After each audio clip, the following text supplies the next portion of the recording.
Snapped right in there. Good morning, everybody. Normally there's there's a delay. a little delay there, but not today. Okay. We're there.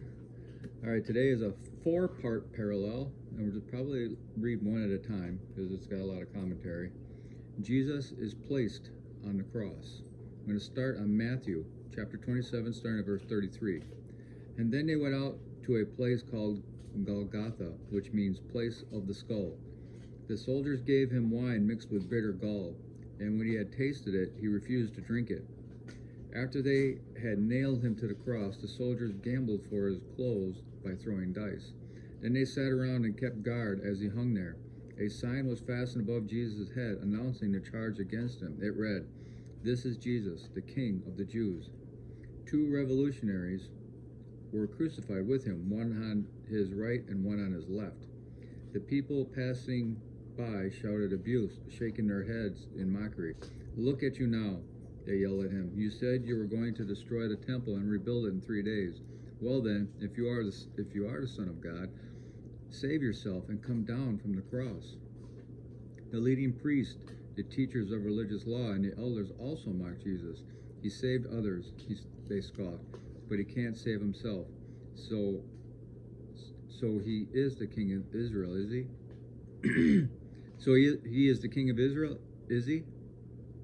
Let him come down from the cross right now, and we'll believe him. He trusted God, so let God rescue him now if he wants him. If he wants him. For he said, "I am the Son of God." Even the revolutionaries who were crucified with him ridiculed him in the same way. Now the commentary. Some scholars say Golgotha, place of the skull, derives its name from its appearance. Golgotha may have been a regular place of execution and a prominent public place outside the city. Executions held there would serve as a deterrent to criminals. Jesus was offered wine mixed with gall to help reduce his pain, but he refused to drink it. Gall is generally understood as a narcotic that was used to deaden pain. Jesus would suffer fully conscious and with a clear mind. This accusation was used against Jesus at his trial by the High Council, Matthew 26:61. It is ironic that Jesus was in the very process of fulfilling his own prophecy. Because Jesus is the Son of God, who always obeys the will of the Father, he did not come down from the cross.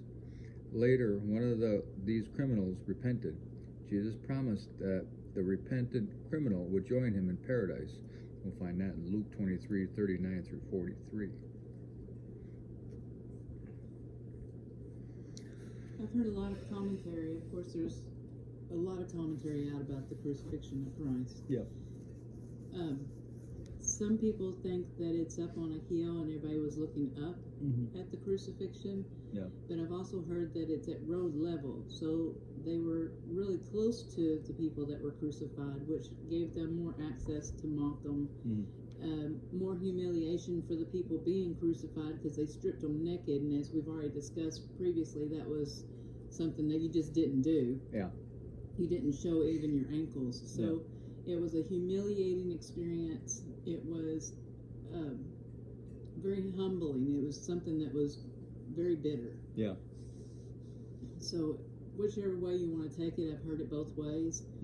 But I think that's not the main point of the crucifixion, is that he took our punishment for us. Yeah. And even though he was offered comfort in a narcotic and a wine, he said no, he's going to do the whole thing all by himself, fully aware of everything that's going on.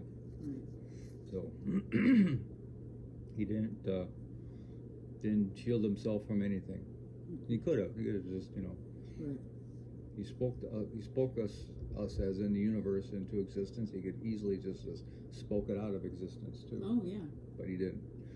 And that's his ultimate love for us right there. Is he could have just ended it all a long time ago, but he decided to do what needed to be done to save us and to have us with him later. Okay, well, the story continues. We got 3 more sections of it to read, and get to see how the other writers their perspective on it. All right, hope everybody has a glorious day, and we'll talk to you later.